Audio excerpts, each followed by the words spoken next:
Well, hello there. Now let's make your brain bigger. President Trump is hoping to make space great again, and NASA may be getting a rocket full of cash to do just that. A Trump advisor says the president is considering another manned mission out of Earth's orbit, which would be the first since 1972. A great year. Is that what the space agency should be focusing on? Let me welcome back theoretical physicist and professor of theoretical physics at the City College of New York, Dr. Michio Kaku. He has his own NASA wish list, and you actually know what you're talking about, so I'm going to defer to you. So let's say this is the most excited administration about space exploration that we've seen in decades. So where should we put our resources? Well, first of all, NASA has been criticized as being the agency to nowhere. It boldly goes where everyone has gone before. The Chinese want to put a flag in the moon by 2025 and leave us in the dust.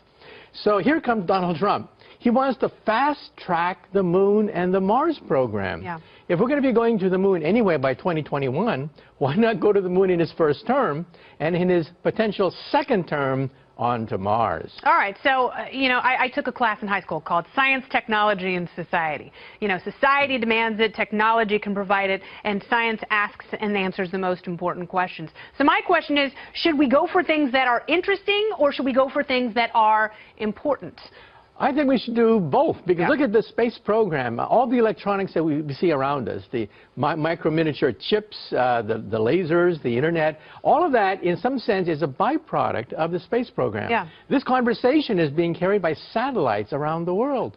And so it's all because of the space program that made possible microchips, made possible the internet, space satellites, telecommunications. But that can be advanced further and faster by private space exploration. And, we've talked about a partnership between the government and some of these private companies, but the private sector, that's really where the innovation is, especially when there's a market that's asking and forcing these solutions. That's right. Take a look at Elon Musk. Here's a guy who comes in from nowhere and injects all sorts of energy, vitality, and vision that we haven't had in the space program. He wants to go to Mars by 2024. Is that at the top of your list? What's the most important thing? If you were going to sit down with the president and he said, all right, Dr. Kaku, what do we absolutely need to spend our money on, what would you tell him? Well, if I had a wish list as a physicist, I want to go to the stars. The first starship might be possible. We've looked at the numbers. We have a bank of laser beams that fire away at a parachute that carries a small microchip to near the speed of light. Wow.